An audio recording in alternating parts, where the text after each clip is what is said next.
Hey guys, and welcome back. Today is not exactly a tutorial, but it's kind of a class almost. I want to talk to you today about highlights. Not just what kind of highlights there are, but also placement, why they're there, and what is the purpose of them, and all that fun stuff. So, I've got our little practice ones here that I want to work with, and I'm just going to be working. This is pastel paper.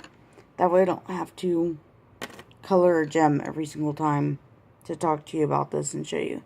I've got all my white pencils here, and that's so that I can show you a couple of different things and be able to show you them without having any kind of gel pen problems. I've got my Prismacolor, my Polychroma white, and this is a General's charcoal white, which I use when I'm working on black paper as well as on pastel paper.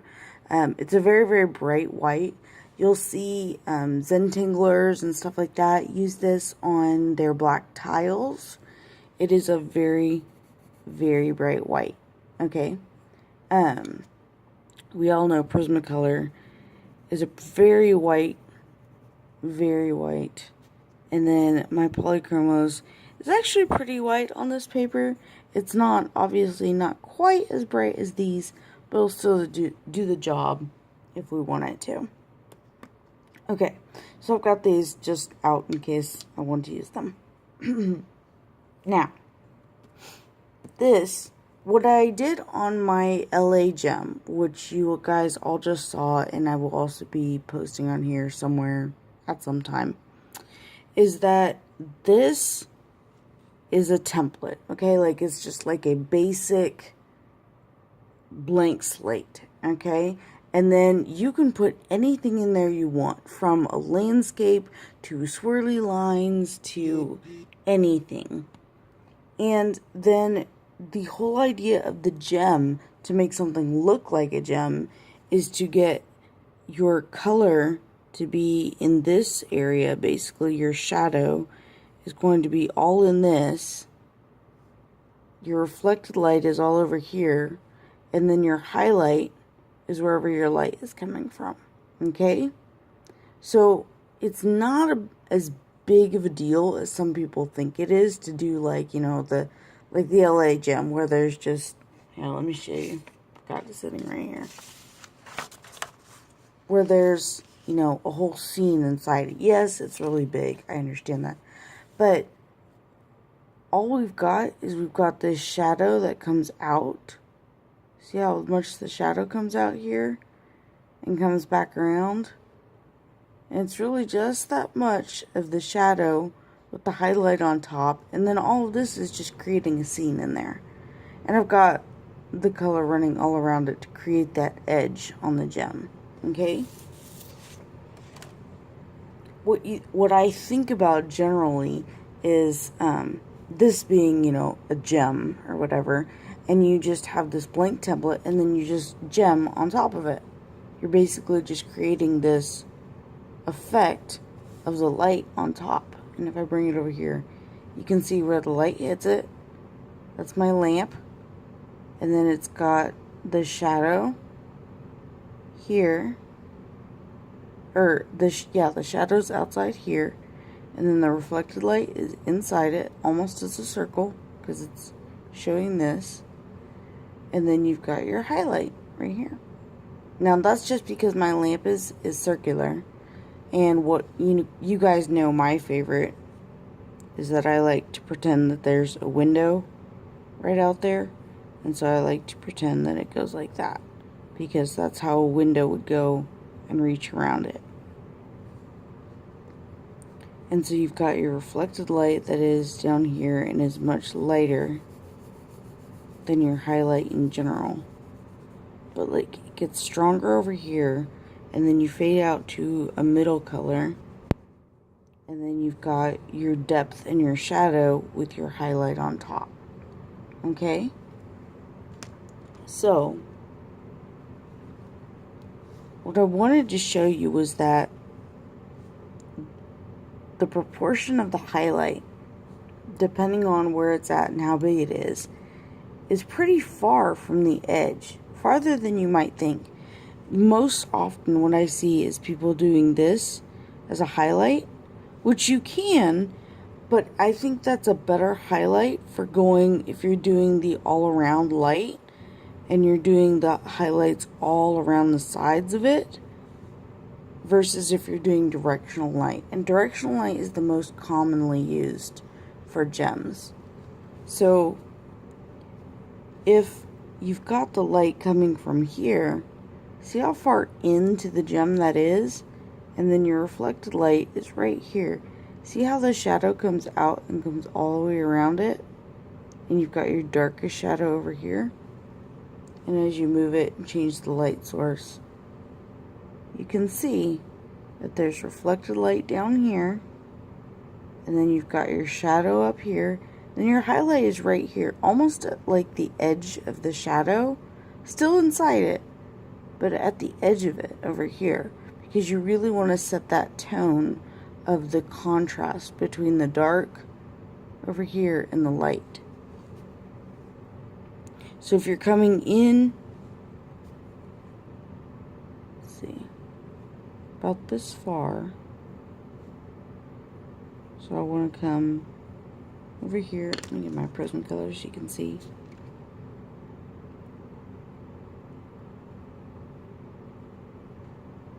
In this far.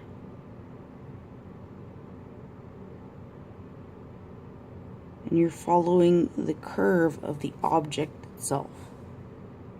And then of course, if there's little lights other places, like you can see a little light over here, a little tiny bit light right there. So you got little lights down here, little light over here, which is fine. You know, and those are the little lights that I usually put around my gem anyway, just to add some extra. But your main highlight follows the edge. Now mine doesn't as much because this is a round lamp, but you're not seeing a perfect circle here either. You're seeing, depending on where it goes, how it goes down and follows the curve or the edge of the gem, depending on where that gem is. So if you've got, remember this is going to be, this is your shadow. Your shadow is all over here.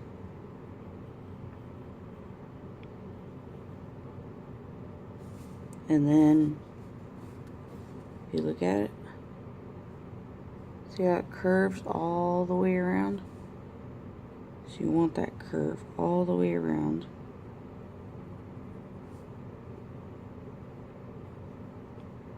Like that. And then of course, you know, it gradiates and it gets bright over here, which is what, you know, we always teach when we're making gems and such.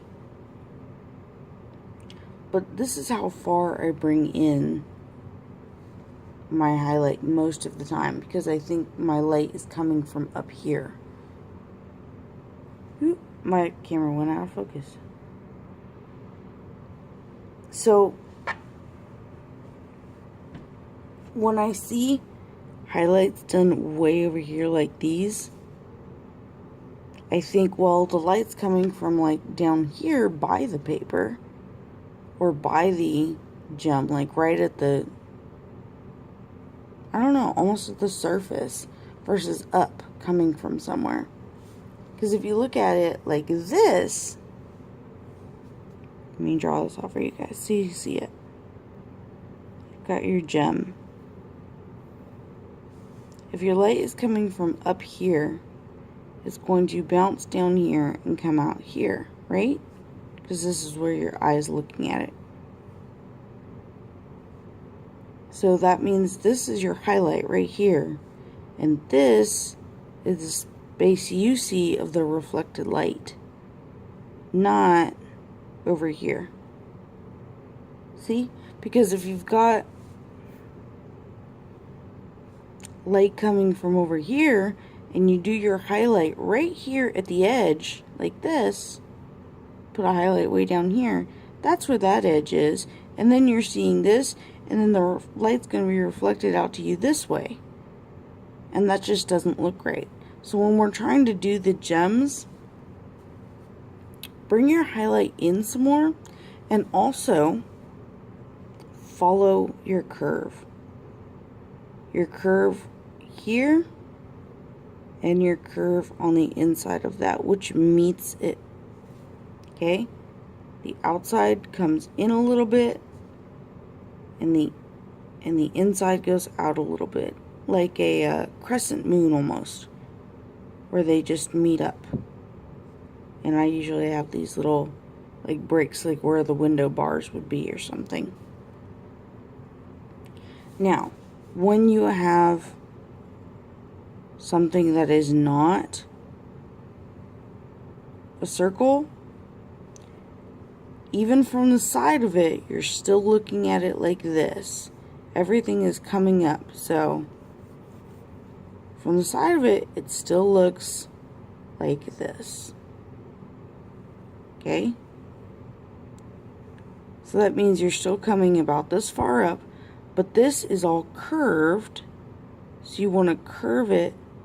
And since light doesn't curve real well, like all the way around it, you want to start it like right in the middle of that curve, and then follow your curve, and then go down the side of it, and then follow your curve this way, go straight, and then curve it around here.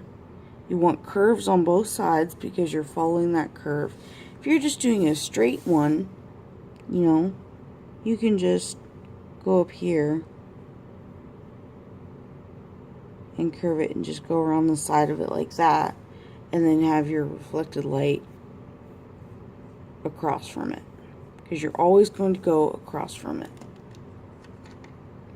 So this would be your highlight, and then this is your reflected light down here, and everything gets brighter. Remember, with reflected light, it's almost never got a harsh area. It's always just kind of a gentle gradient. The highlight is always the one that is sharp, because you've got a very demanding source of light. As long as it's a direct light gem, which is the most common, everybody does those.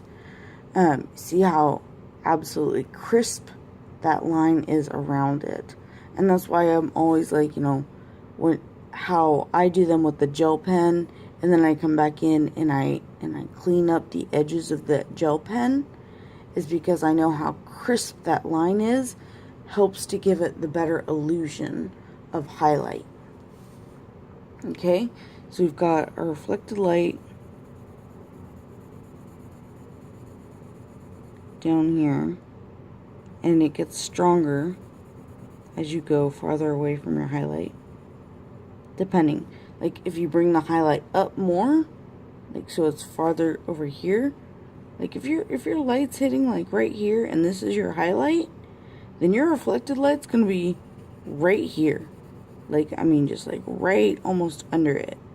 Like it's coming down, coming right back out at you, basically. Almost, let me see, let me show you. Then you've got your light coming in and bouncing right back up at you, like this. So, you just want to think about how your gem is and how far over you want that light hitting and coming back out at you. Okay? So with another one, we've got, just remember, you want space between your actual side of your gem and your highlight, and where you want that highlight to be. Okay?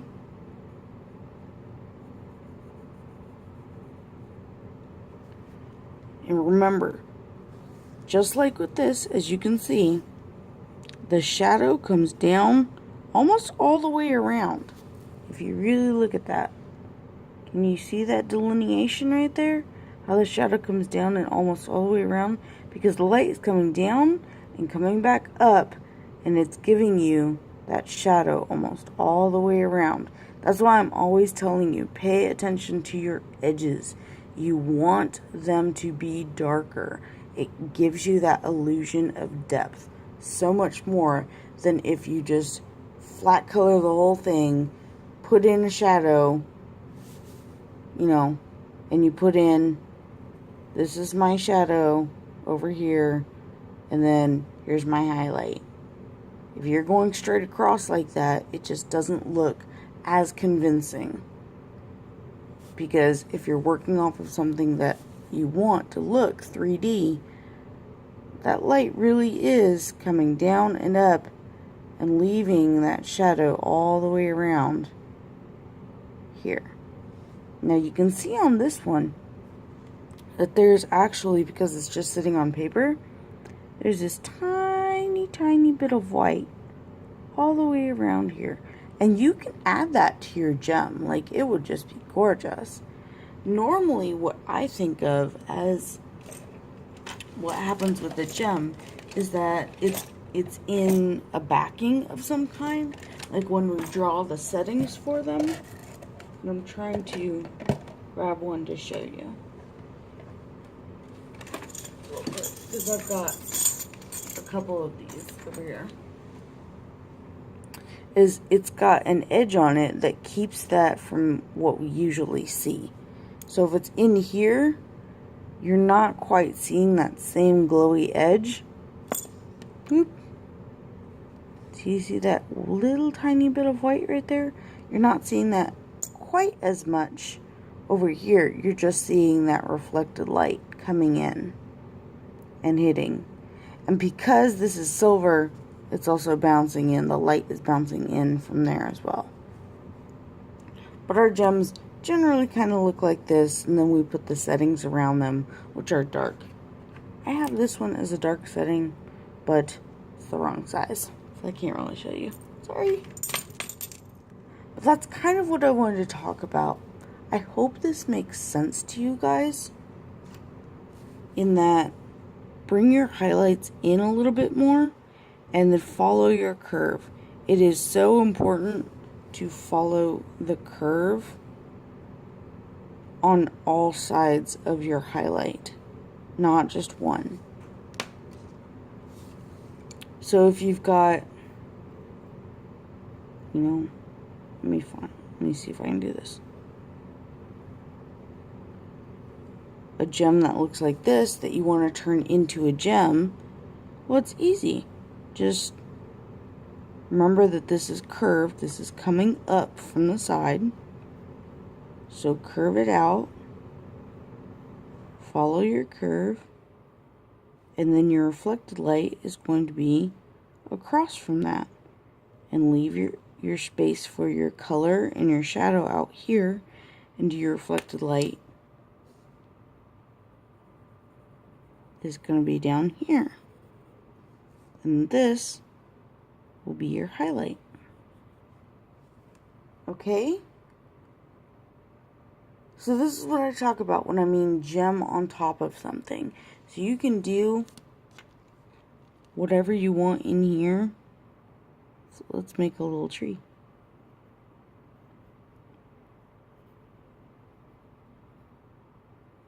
And another one, because we can.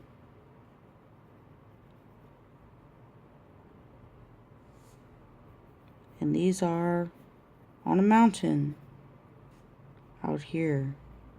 And there's other little mountains. Yay! Okay? And then all you need to do after that is, once you have your little canvas done, is you go in and you take your shadow color. I didn't pull out any other colors. So you've got your shadow. You're going to put in and around up here, just like this shadow. You're going to bring it down and around. You're just using a gray, you're using darker colors and going around it. And then you're just putting on your highlight up here with your gel pen or whatever works for you. your acrylic paint, your Posca pen, whatever you like to use for highlights. I'm just using white pencil to show you guys. And then you have a landscape gem like I did with the LA gem. So, if this makes sense, absolutely wonderful. If it doesn't, yell at me. It's cool. And I will see you guys next time. We'll be doing like a whole more in-depth tutorial on something like this, okay? Talk to you guys later. Bye.